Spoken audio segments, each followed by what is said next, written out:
Hello, everyone, and welcome to the next installment of I'm Ready to Face the Mirror. I've got one of my dear friends, a brother, and one of my old bosses, Bryan. Bryan, go ahead and say hi to everybody. Hey everybody, good to be here. So, so I'm glad Bryan can join me today because y'all, this is going to be one of the harder ones to do. Bryan and I have some history here. One as friends and brothers, and two as employer and employee. And he met me after brain injury. I started going to Bryan is the owner of Revive You Wellness Spa, which is y'all my favorite wellness spa ever. I'm sure you've seen me post 1,000,007 times about how I'm going and doing sensory deprivation salt floats there, how I'm going and I'm doing my sound vibration beds there, and then I'm getting my hyperbaric oxygen therapy there and my red light. All four of those have been very profound in my self-care and my healing, and I'm grateful to have found this place primarily because of my cranial sacral massage therapist. But that's neither here nor there. Today, we're here to talk about what brain injury has been like for Bryan, being on the other side of this. As we know in this series, what I'm doing is I am making sure to create a space in this conversation where we can say the things that maybe we haven't had space to feel that we could say, to just have conversations about, what brain injury has really been like for the people on the other side of it, and because it's very hard to have these conversations. And although I'm very open and expressive and communicative, which has proven to be very helpful for my people, uh, it it isn't something that is still an easy conversation. So although we have, and Bryan and I call him my brag guy. So Bry Guy and I, we've had some very deep conversations. We've really gotten into the depth of what brain injury has been like. And so I really wanted to bring him on here and give him the space to say some things that maybe he hasn't been able to say, or for us to discuss some situations that we have discussed, but maybe not as in such great detail, and it's important. And so we've had some very hard situations and we've been able to make it through it. And that is an important part. One of the things I hope people get from this conversation is how real and vulnerable, one, this one is going to be, but two, the compassion and grace that Bryan showed up with is very important for people to recognize and see, because Bryan is one that never judged me as my symptoms as being my character. He saw my character before he ever saw my symptoms. And, that matters to me greatly. And I'm already kind of getting emotional. So, Bry Guy, how did you kind of meet me? You did meet me after brain injury. Just kind of briefly let everyone know kind of how our relationship began. Yeah, first I want to just thank you for what you're doing. It's so powerful, and your tag name says it all. Your vulnerability, and it's so important that especially in this time and day that we're authentic, vulnerable, because people need to see what's real. And that's always been something that's been inspiring to me, is how real you've always been. From the first time I met you, I think it was an email, honestly, that you were typing out saying, "Hey, I got this sleeve tattoo that I got, and I'm worried. I want a salt float, and what can I do?" And I said, "Oh, we'll get you some AD ointment, and we'll cover that thing up, and you can still keep your floating going." So, that kind of started out, and then of course you came in, and I saw your energy and felt your energy, and I think we hit it off pretty much right off from the get-go, which was really good. I didn't know much of your background, didn't know much of your story. I was like, who is this guy coming in? But we really did hit it off there for a while, and you kept coming in, and then eventually. I got in a position where I needed some help. I'm a new business owner, small business owner, trying to get this vision and this passion of mine going. That's changed my life. It's changed yours as well, Lolly, which is a beautiful story. That thank you for always sharing and supporting. Um, and so, at that point, there was a point there where, it was meant to be. Lolly's sitting there, and I'm needing an employee, and I'm looking at him, and I say, "Hey, would you have any interest in working here?" And I saw his passion for the place and for healing in general and for community, and that's what I needed. That's what I was looking for. And I think he said, let me think about it. Let me sit on it for a little bit.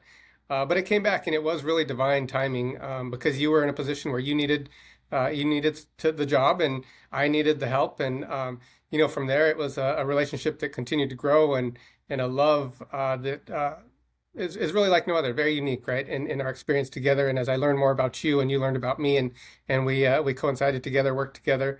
It was really a beautiful thing. So yeah, it was a great start. Then we kind of worked through some stuff, and we started to learn more and more about each other, and I started to learn about his background and where he had come from and what he had been through. I think one of the moment for me that really kind of let me know who Lolly was a late night sitting. I'll try not to get emotional here, but sitting You behind can please do. If it comes up, let them come up, man. It's yeah, okay. yeah. I was sitting behind the front desk, and Lolly shared a poem with me, one of his poems, and I had never heard somebody recite off cuff, something so beautiful. And he spoke that poem to me, and I just started bawling. I started crying. I still get chills, thinking about that. And I was like, man, this guy has been through some shit, and he's got some depth, and he's got a pure love, like I haven't really experienced before. And that vulnerability that you talked about, being able to kind of release that emotion, but also have that strength, and that, carry that masculine strength, but also embrace that feminine energy, and that feminine emotion, and love. So, I mean, it was great to see somebody like that. I've always myself considered myself somebody that's been in that, working that balance. And that was a big part of my story, was, finding my balance between my masculine growing up, always kind of having the dad that was very, hardcore, this is how you do, you suck it up, you don't cry, type of thing. And having a loving mom, single mom after they got divorced, that kind of taught me more about love, and to embrace that emotion. And so seeing somebody else that had embraced that, and was an example of that living balance, was a beautiful thing. So our relationship really hit it off, and it was almost, we really fed each other. We lift each other up, we support each other. I quickly felt like he was just like a brother, like family. So it was a beautiful thing, beautiful start. Yeah.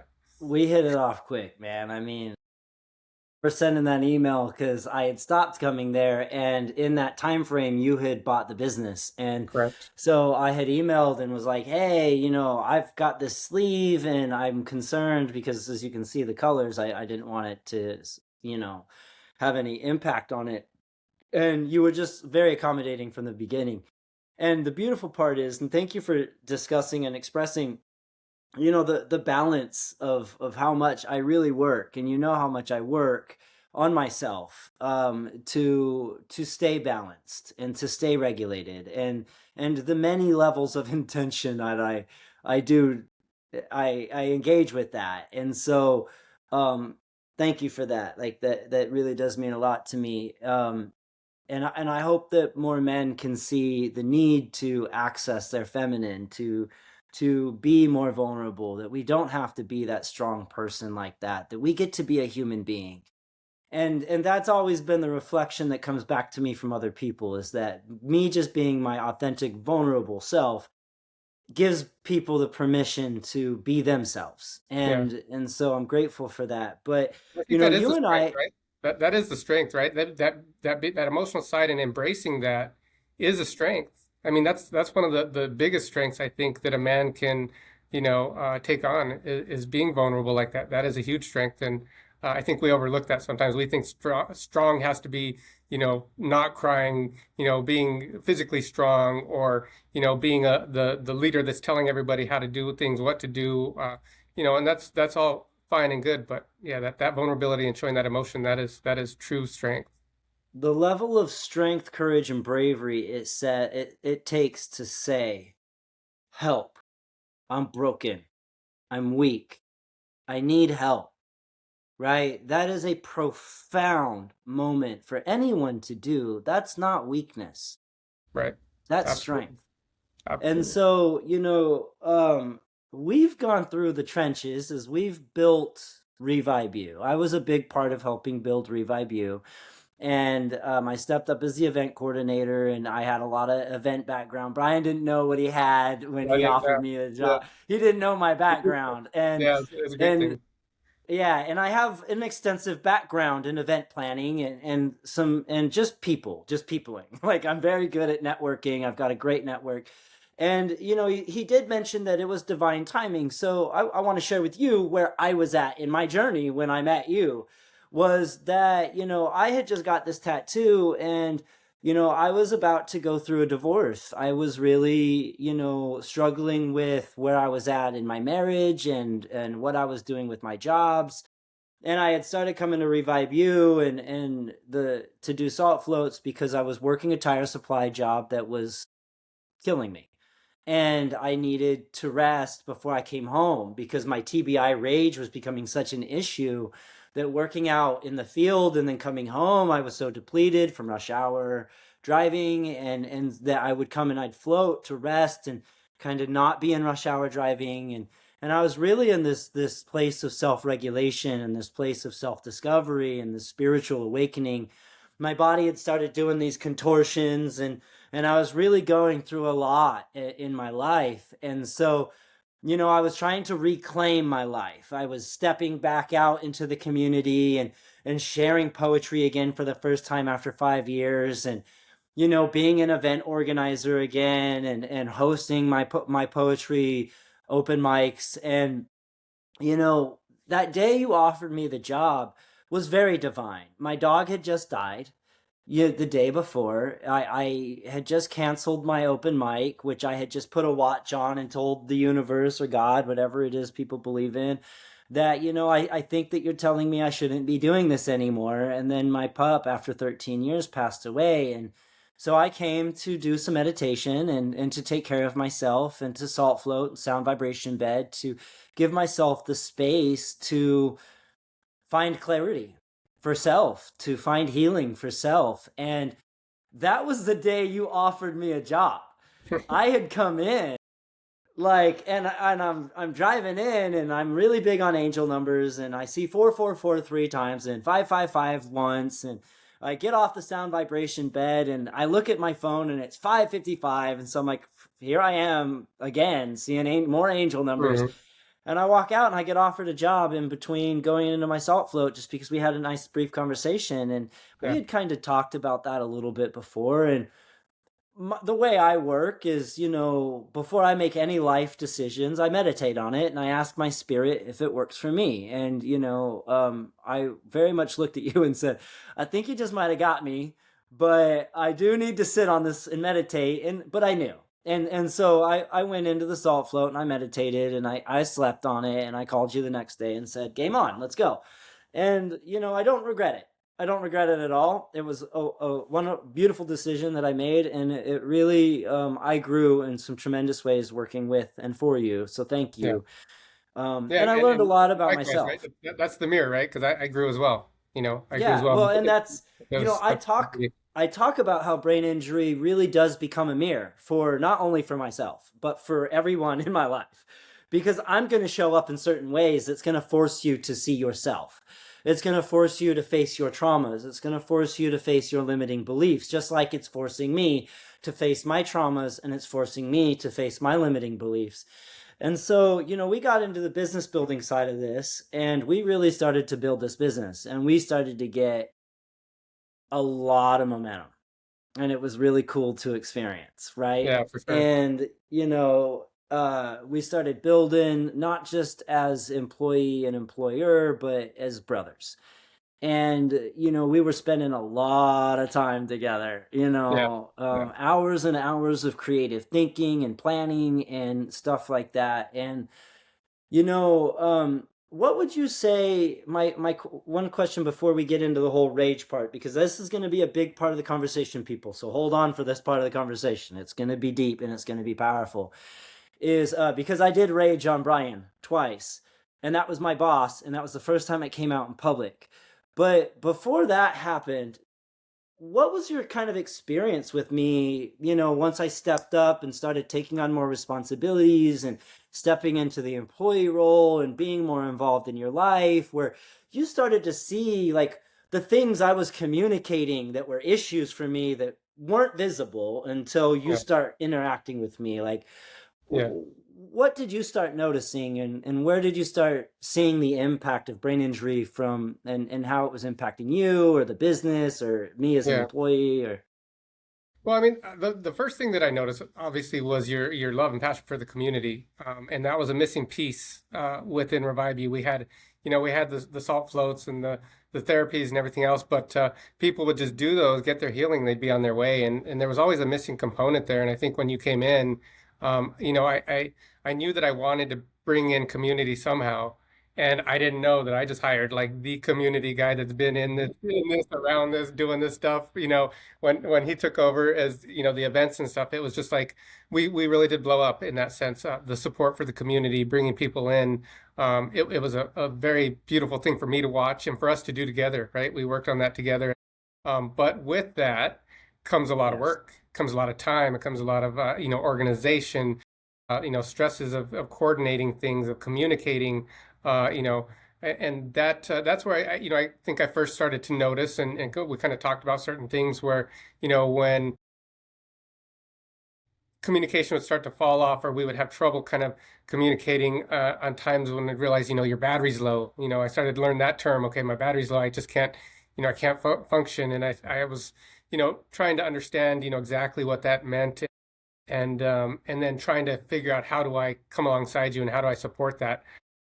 And so I started to, gain traction on that and understand, okay, I know when Lolly needs just a little downtime. Let's let him sit for a minute. Now's not the time to talk about this or to bring this up. We gotta give him that space. So it was a lot of a lot of learning to read you, to read, and if it wasn't verbal, to read even your body language, to read where you were at, how you walked in the door, to kind of feel that energy and understanding it. And I could feel it. I could feel the days when you walked in, and almost the blank eyes, or the that there was a lot going on, that there was a struggle inside there. And so that's obviously hard for me to see as somebody that I love, that there's pain, and there's frustration, confusion, behind those eyes. And so I always had in my heart, like, I want to figure out how do I help you? How do I come alongside you? And that was always my position. Like, what can I do? What can I do for you? How can I help you?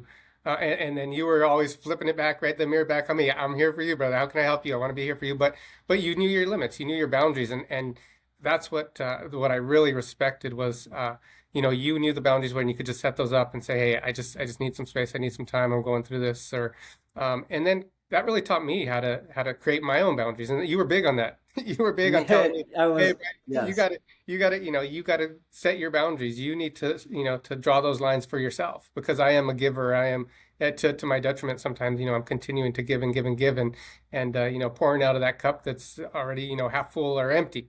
And so that's something that I learned from you was, hey, you don't pour out of a half full cup. You pour out of a full cup. You pour out of an overflowing cup. That's Right. where you can pour out, because you got to take care of yourself, and that's what we're about, right? That's what the whole spa is about. Self care. Self care is what we're Yeah. doing. So if you're not taking care of yourself, and I think that was a big lesson you taught me, just through your Yeah. experience at TBI. Brother, I know that I've said it to you a million times, is I can see in others what I've had to heal in myself. And you talk about the boundary drawing. I had to heal that. I had to learn that. And even then, I was still learning that, right? Like, and as we got into this role, I was learning more of my capacities and not my capacities, right? My Yeah. limitations. And so, and that's really what wound us up into where we went ended up. But it's very helpful for me to hear, and I keep hearing threads and patterns in these conversations, that more people really could see the empty stare in my eye. That more people really did see how the struggle behind my eyes than I realized. That when I had the dead, glassy, starey look, the distant, I'm looking through you, how Nico would always call it, is that Yeah. like I'm just looking through you. Like I'm looking at you, but what's really happening is I'm not connected to myself, and I'm not connected to you, and I'm not connected to the world, and I don't feel connected at all. And so as you're talking and I'm looking at you, I'm very derealized. And I know that what I'm experiencing is not reality. Like it's not what should be. I know what should be because I was 35 years old when all this started. And so then I very much know that, like, it's kind of like when I'm watching a comedy and I know that it's funny, but I'm not connecting to laughter. So I'm just staring at it and I'm not laughing and I'm not smiling and I'm just staring at you because I'm not connected. And so I'm just trying to process whatever's you're saying, or I'm trying to process whatever's going on in here, because in here might be very empty that day. And so thank you for speaking to having to learn to read me, to read my energy levels, to read my body language, because I don't always have the ability to communicate. And I'm a very big communicator and I'm Yes. very self-aware. I'm probably one of the most self-aware people.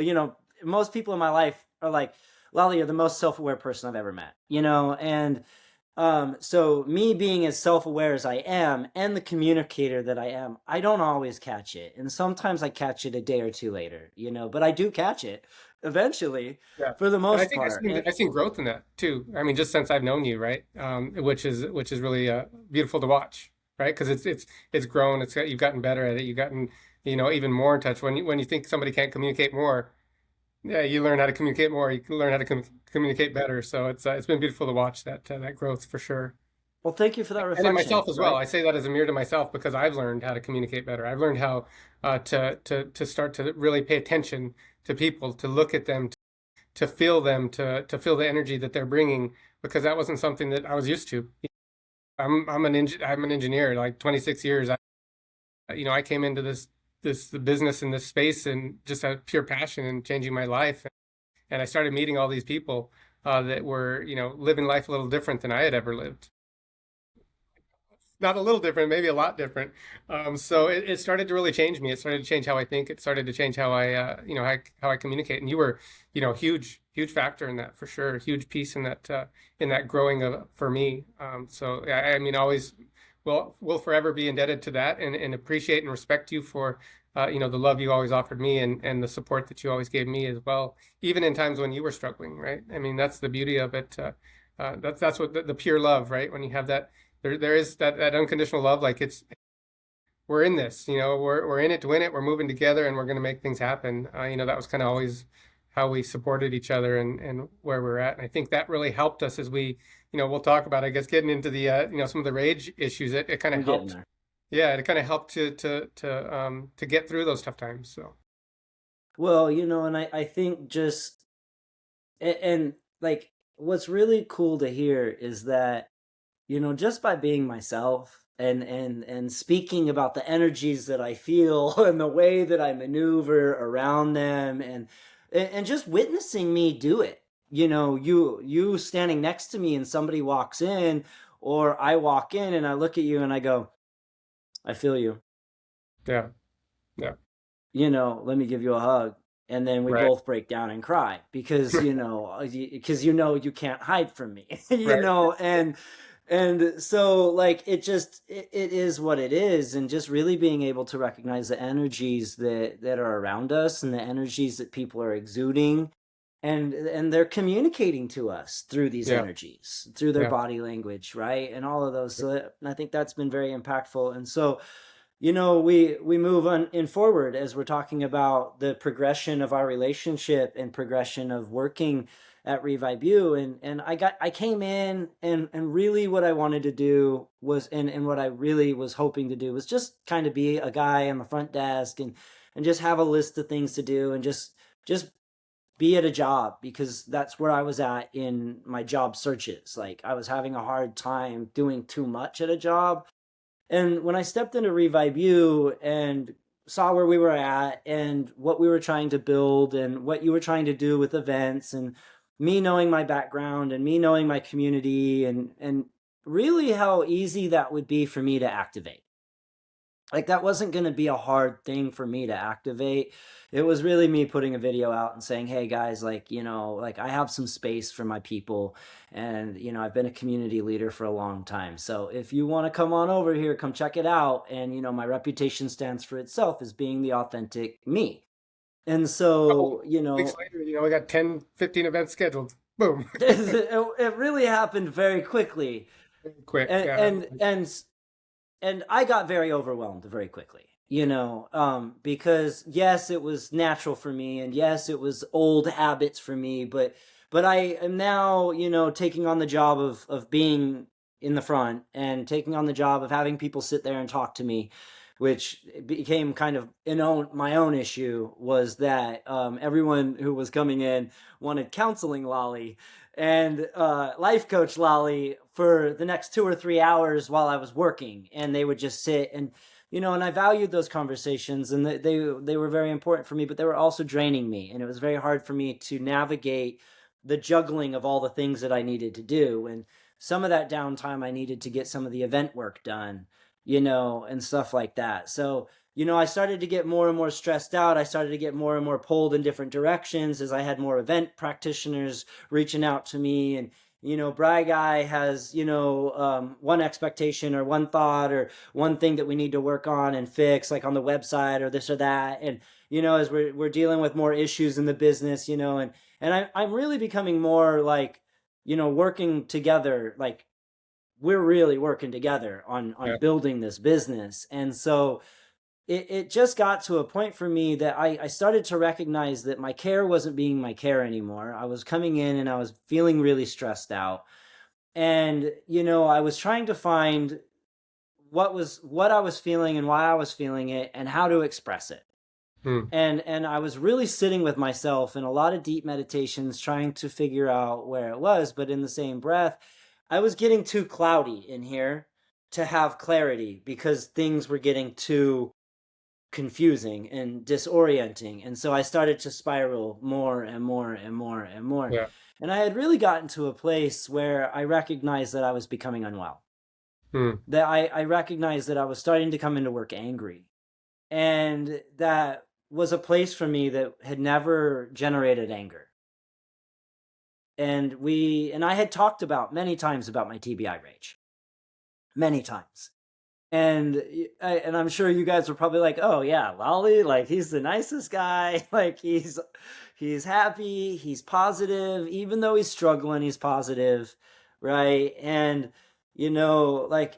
maybe you might have seen me get snappy or irritable, but you didn't ever see the rage. Now, Yeah.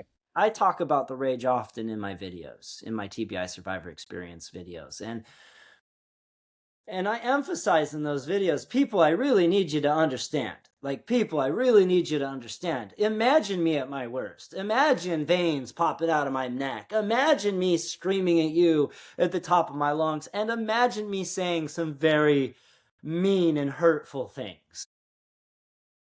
And that is what Bry Guy and Bryan was on the other side of. Now, we don't need to get into a lot of the details to why, but we will. I do want to get into that. We were at a meeting, and this was for me a very scary moment for me because my rage had shown up, but never in public. It showed up at home. It showed up in the car in private, and I was always able to keep it kind of isolated.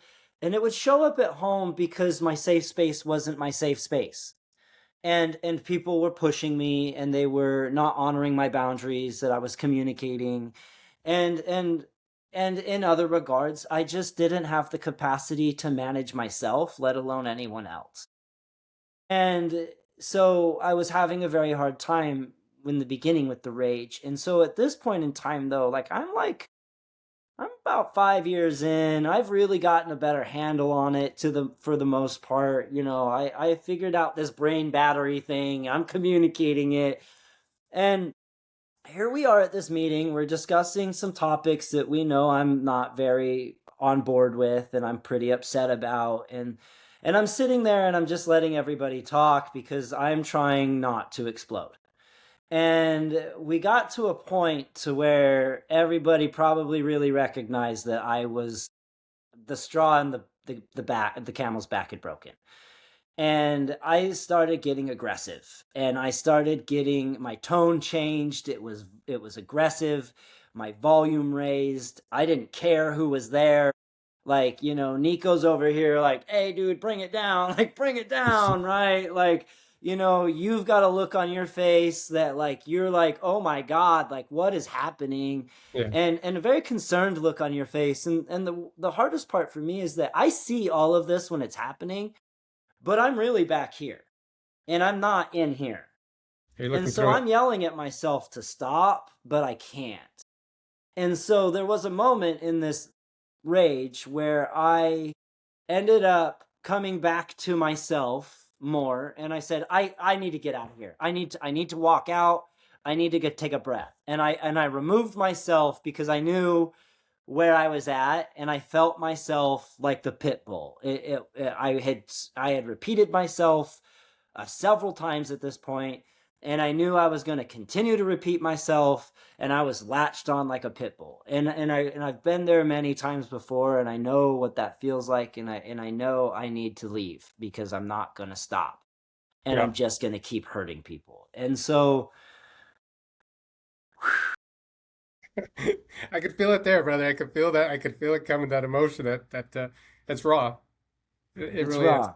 Yeah. And it's nothing, and it's nothing I wanted to do in front of you. It's nothing I wanted to do in front of Nico. It's nothing I wanted to do in front of Raya, and it's nothing I wanted to do in front of Asher. And it hurt me to behave in such ways because you know my character.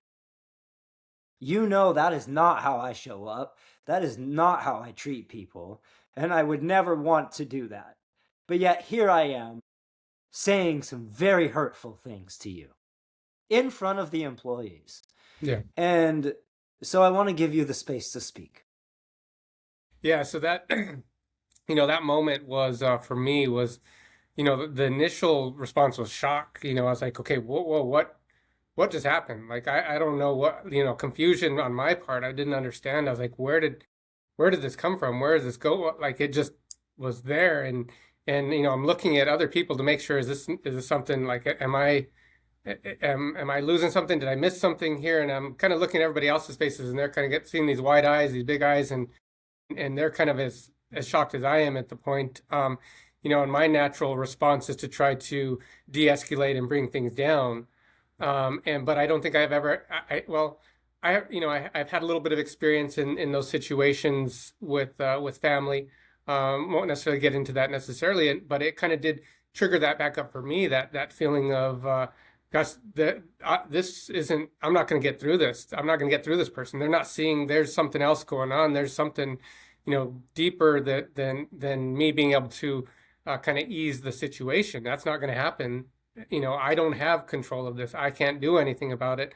Whatever I tried to say, whatever I tried to do, trying to kind of de-escalate or calm it down, it was, it wasn't happening. The bomb had already exploded, and it was going. There was no stopping it at that point. And so it definitely caught me off guard. And the part I think that was hardest for me, honestly, was the lashback, towards me, the aggression towards me. And I'm just like, well, fuck, like how did I deserve this? Like, I'm just trying to pour out love, and I'm trying to run my business and do things that I think are best for the business. And I'm getting like this, I got, like that bulldog that was latched onto the thing, turned and looked at me with these big teeth and is like, I'm going after you too. Like, it was that moment where Yeah. I'm just like, wow, what is happening? What is going on? I don't understand. And I got emotional, and I'm crying because I see somebody that I love is I recognized almost immediately that it was pain. Like, it was confusion, it was frustration, it was deeper than the topic we were talking about. It didn't even, that was a very small piece of it. It was that that regulation was out the door. You were just in the space I don't know how to express it, but I could feel it, and it broke my heart. Rage. That rage. And it's I it's was in a crazy how, place of rage. yeah, it's crazy how rage can, come across to me, like, as it was just painful to see you in that position. It wasn't necessarily, I didn't feel anger towards you. I did feel more of like, wow, there's something deep, there's something wrong, there's something going on. And at the time it didn't, you had expressed to me a little bit about, your rage situations, but I never grasped it. I never understood it until that point. And I was like, oh, I think even after, probably after the conversation, I was like, what? And talking, you chose Thank you. You were able to gain control at one point and leave the room and say, "Hey, I need to get out. I need to stop." And I praise you for that and seeing that, right? Being able to get to that point, and that just shows some of the work that you've done. But it was tough, because I'm an employer with all my employees, and I just got lashed out on Lambasted. in front of and one of my employees being my son. So I think about that as a father. Well, like, you're gonna let somebody just sit and just go off on you like that? That's your employee. Like, fire him. Like, it was like that. That's Yeah. kind of the response or feeling I'm getting from people looking back at me, and I'm like, I just can't stop crying. I'm like, I don't understand. Like, this is not him. Like, I love this person. This is a brother to me. Like, it's not. It was so much deeper than that situation or that I guess that difference that we had. So that was the beginning of me really getting to understand.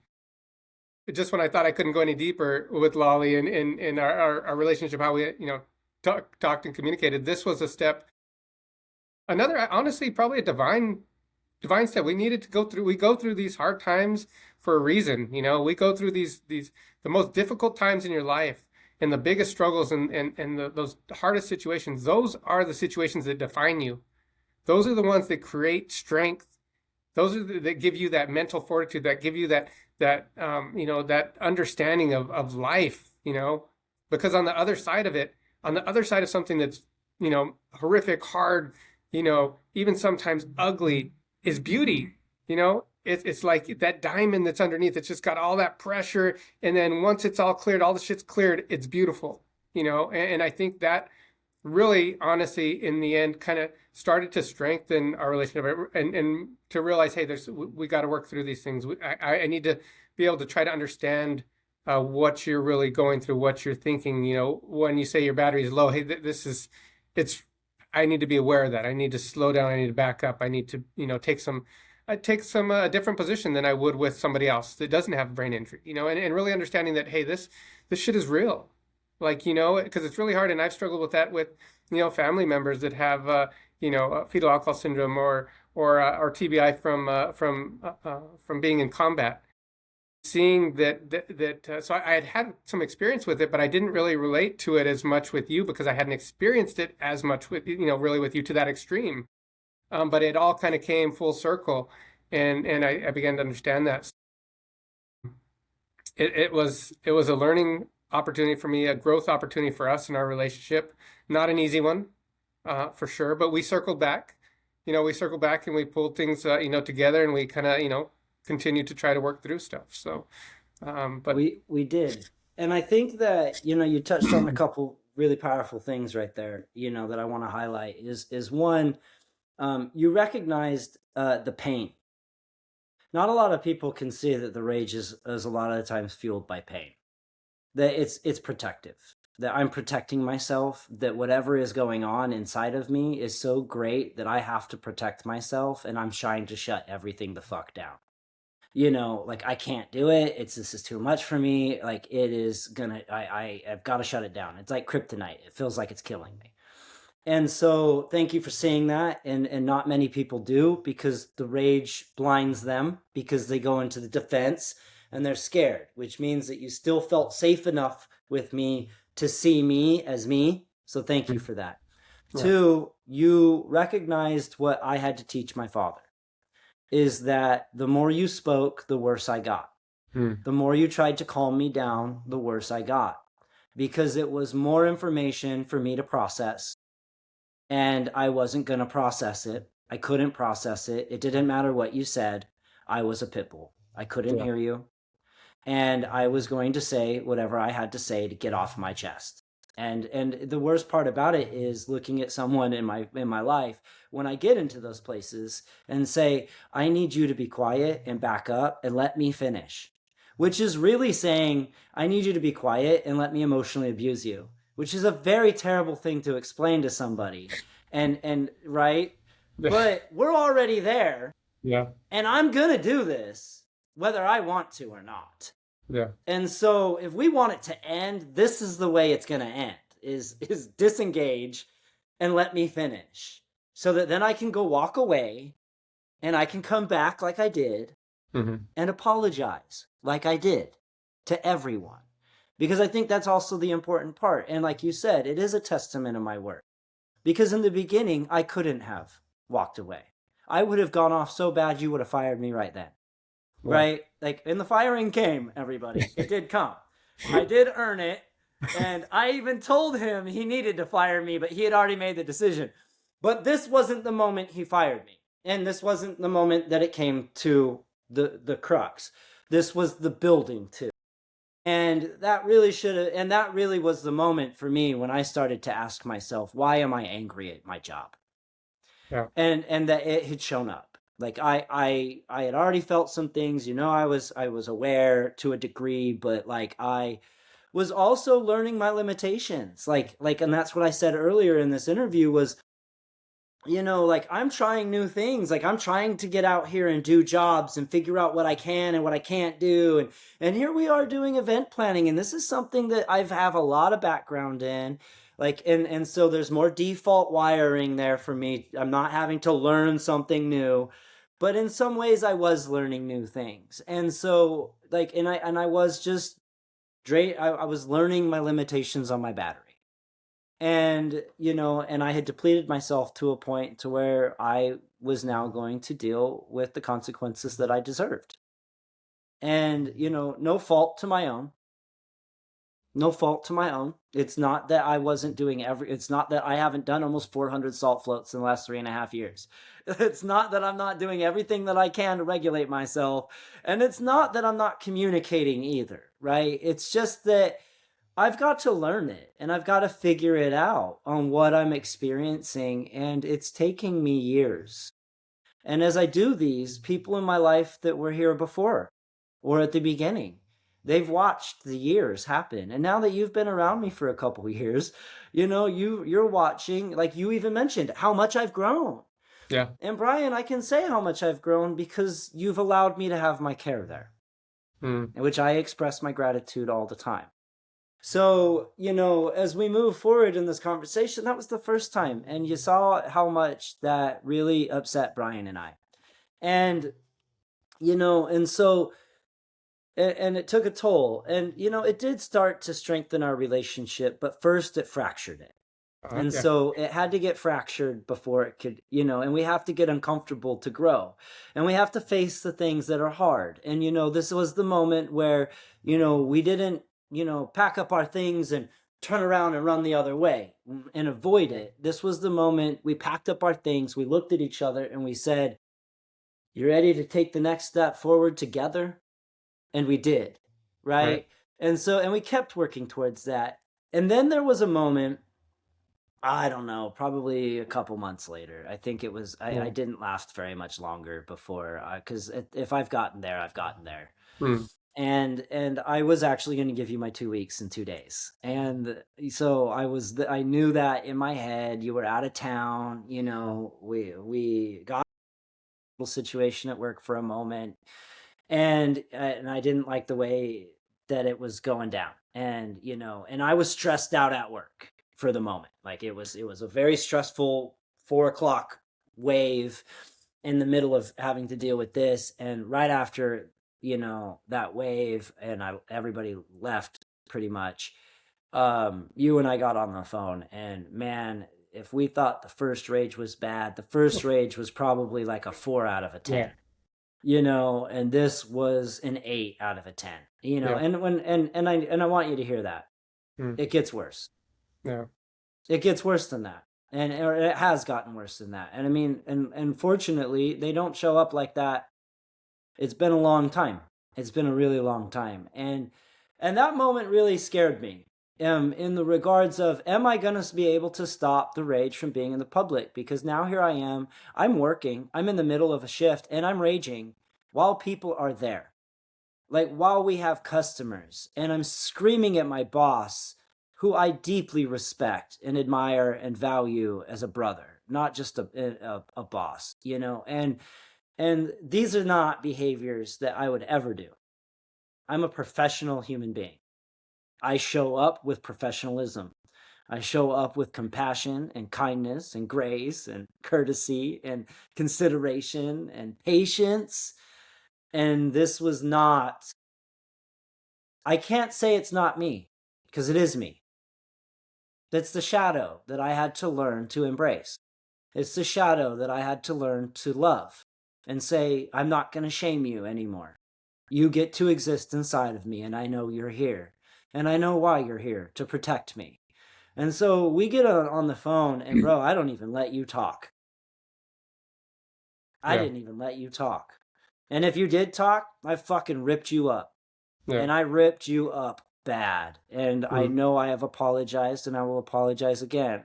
And I Yeah. know I don't need to, because you've Correct. received my apology in full. But I will always feel bad about that.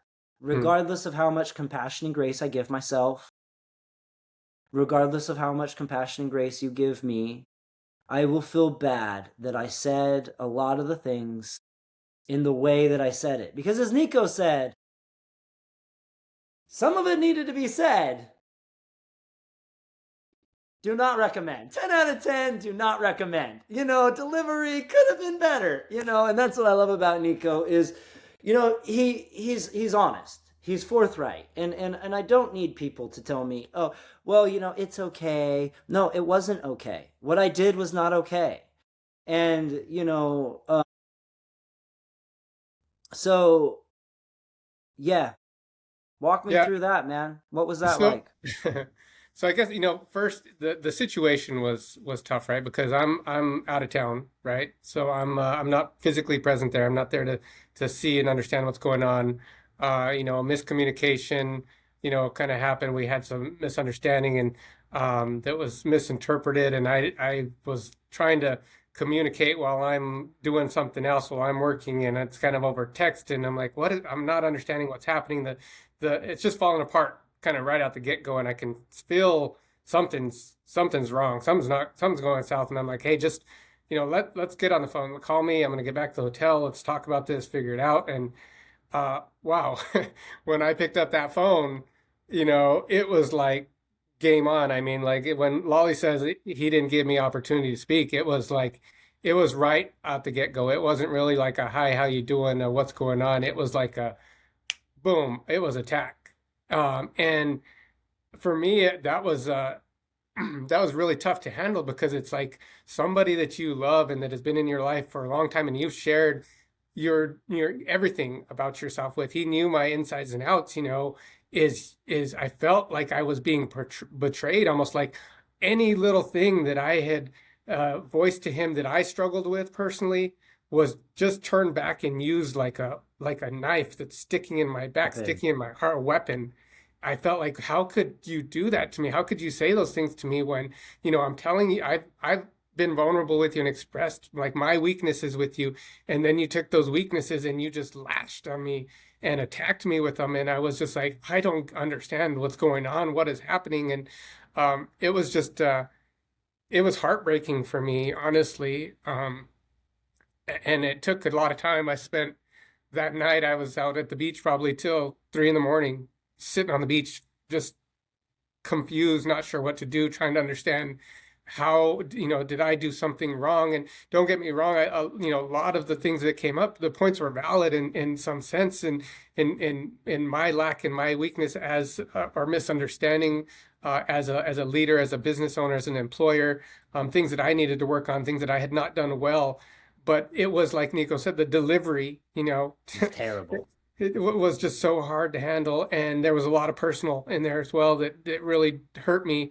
And so I sat and you know just meditated on it as well. I sat on the beach and you know thought about what's going on. What do I do? How do I handle this? This is somebody that I love dearly and has been instrumental in what I'm doing in this vision to build community, to help us, to help people heal, to be that shining light in this dark world. We were in this together. We were in it to win it, to deliver this, and to help people and provide this safe space. I It was no longer a safe space. I know there was a customer that was there hearing some of this stuff, and I'm like, I can't, it's not, I have to draw a line. And honestly, what came into my head was you. Your words, you got to set boundaries. You got to draw the line. You got to stand up. And I did. sometimes I tend to be too much of a, whether you want to call it a people pleaser or somebody that just wants to everybody to be, to be happy or to be, trying to be there for everybody. I made a tough decision and I said, you know what? I'm going to have to do it. I'm going to have this conversation with him. I'm going to have to let him go. That day when I came and I talked to you, I felt the energy when we came in. I said we need to talk, and you're like, I know.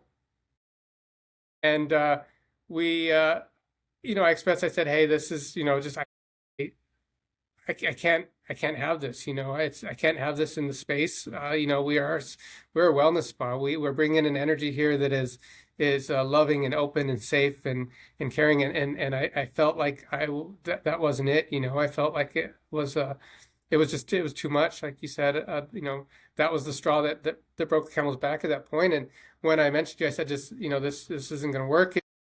You don't know how many times I'd gone over in my head how it would play out, you know. And the thing that scared me the most was I'm going to lose a brother.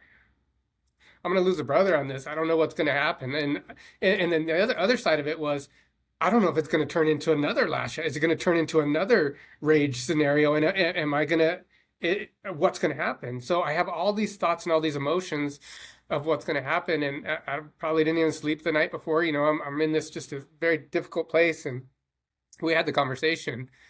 And almost immediately when I said, it's not going to work out, I'm going to have to let you go, you're like, I know. And if you didn't do it, I was going to be very disappointed in you. And I literally gave you a Yeah. hug and I said, Yeah. you need to fire me. Yeah. And you looked at me and you said, yeah, man, we need to Yeah. have a conversation. And Yeah. that's when I said, I know. Yeah. And I said, if you weren't going to, I was going to leave anyways. Yeah. Yeah. And we both knew. I knew, you knew, like, and I knew in those 2 days before you came back that, my job was done. And when you came back, and it took me a second actually to recognize that, once you said, like, we're done here, like, that you had fully anticipated me just leaving, like, right then and there. But I wasn't leaving. Like, it's like I didn't get the fucking memo for a second.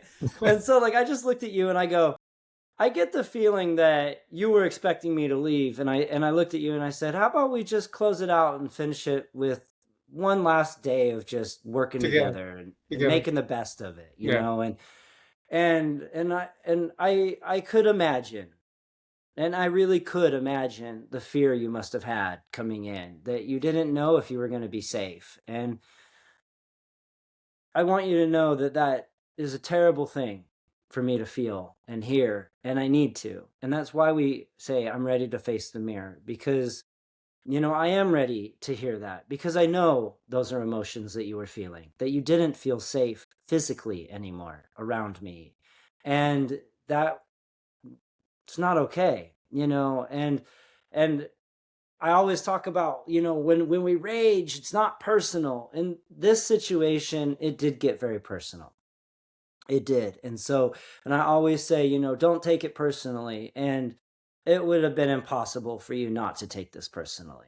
I said a I lot tried, of brother. I personal. tried, I at the under I time I tried as hard understand, as I could. Yeah. well, especially when I'm weaponizing things that you have vulnerably shared with me. And, that's when I lose my impulse control and I've lost my filter. And, and these are the symptoms that I speak about. And, I would never want to betray my friends and my family. I would never want to make them feel these are tools that I learned from emotional abuse as a child. This is why I do so much trauma work, because I recognize that that is a behavior that I learned from my mother. And, to weaponize, to attack in such ways. And I very much don't show up that way with intention. I'm very aware. And so I try not to. And, I know how deeply hurtful that was for you. I'm grateful that it didn't cost us our friendship. Yeah. I'm That grateful was it the did. biggest thing. I mean, as when I walked out of the embrace and the hug was it was like Everything. nothing else, right? It was everything because it made me, it's like, okay, this is gonna be okay. This is safe. It is, we're gonna pull through that. We're gonna get through this. And that didn't mean that it was gonna return to the way that it was, right? But in a sense, it got better. It was even better. Like the connection got stronger. That day together, just the response. Who does it? Let's just finish this day right together. And that was a Yeah. beautiful day. We talked, we laughed We a little bit, joked. we joked. Yeah. It was a pure love again coming out, that unconditional love that I'm learning to understand and learning to embrace. I felt that, from both sides, reciprocated both sides. That was a beautiful thing, and I knew that yeah, we it was going to be tough, but we were going to get through it. We were going to get through, and we're going to be stronger on the other side. And we did that, and it gave me a respect for you and what you go through. Again, that compassion, just that to see and experience that level of rage and that level of out of control, emotion, but to be able to circle back and see it from that outside perspective and understand, like, that wasn't, that's a part of you, that's a piece of you that you're working through and you're embracing, but that's not who you are. That doesn't define who you are, you know. And it teaches me that there's, my struggles, my weaknesses, that's a part of me. And I have to embrace those and learn to work with them and work through them and work on them, but that's not who I am. When we have those tough times, when we have moments like that, it's so important to not let that destroy us, because that could have easily gone so many different ways. And in my head, I pictured a lot of different ways that would have been so much worse. And not even, I can't even say so much, because it was amazing. The experience of doing that was amazing. That experience we had together was as difficult as it was beautiful. Like, honestly, it was beautiful. People that I had expressed, only a handful of people that knew what I was doing and going through, and were like, "Hey, just call me, let me know how it goes." They're worried about, me and the situation, how it's going to happen. And when I made that phone call, it'd be like, "Hey, it was amazing. It was beautiful. We embraced, we hugged, we talked about it. It was received. He knew it was already aligned. Everything was set. We were able to mend almost immediately. It was like this gashing wound that was just bleeding all over. It was sealed up in a hug, in an embrace, in that heart to heart, connection. I thank you for the work that you did to get to that point, the work that you did to have that vision, that clarity. It's like no other. Honestly, it is like no other, because I don't know anybody else that would have been able to handle that situation like that. That would have been able to handle themselves like that, and be able to recognize what needed to be done, and that was to unite, to come together. That we started the relationship as brothers in love and supporting each other, and that's the way it's going to continue to go, regardless of what comes between, what comes up. That we're here together, we're in this journey together, we're in this, and I know I have a lifelong friend. And how many people can say, "Hey, I've been through this shit with my lifelong friend," with my just because they wouldn't, most friendships wouldn't last, right? They wouldn't survive things like this. But No. that's a testament to No. what we've done, and in our self-care individually, the work you've put in, the work that I've put in. That's the beauty of what we're doing. That's what the beauty of what we're doing in this community. We have to strengthen ourselves. We have to learn how to balance and control our nervous system and what we're going through, and to embrace the shit, embrace the hard times, and not beat ourselves up, and not shame ourselves, and not be angry with ourselves and hold on to that, but to hold on to, hey, I'm hurting, I'm growing, I'm learning, I'm gonna get through this. I have people that love me, that are gonna help me. And I will always appreciate, respect, honor, love you for that, because you have seen me in some very tough times, and you've always stood by my side, and you've supported, and you've been there for me. And I've seen you in the same. And I hope that I've always done the same for you, because that has always been my intention in my heart. And that's why we do this, brother, is because the people in my life, as you know, particularly after brain injury at this point in my journey, I only allow the people in my life that will support me and love me for who I am authentically, right? So I thank you for being one of those people, because each and every one of you is exemplary. Everyone who will watch all of these are seeing how people should show up for a brain injury survivor, with curiosity, with compassion, with grace. And thank you for not judging me. Thank you for not condemning me. Thank you for accepting me for who I am and loving me unconditionally. And this is why we do the work. And when I say do the work, we learn who we are, so that when we have situations like this, I can take accountability for my piece. Bry Guy can take accountability for his piece. And we can show up and say, you know what? I was wrong and I was wrong. And even if nobody was wrong, this is what happened and this is what happened. And we're willing to love each other through it. So with that, brother, thank you for being in my life. Thank you for continuing to allow me to have my care, because I wouldn't be able to do the things that I'm able to do in this community that you are proud of without your generosity and your love and your support. So thank you. And I know you got to run, but real quick, is there anything you would want to share with somebody that if you had to share with somebody who is a survivor, somebody who's a caregiver, an employer, if there's anything that you could express to them that could be words of wisdom, please share that with them.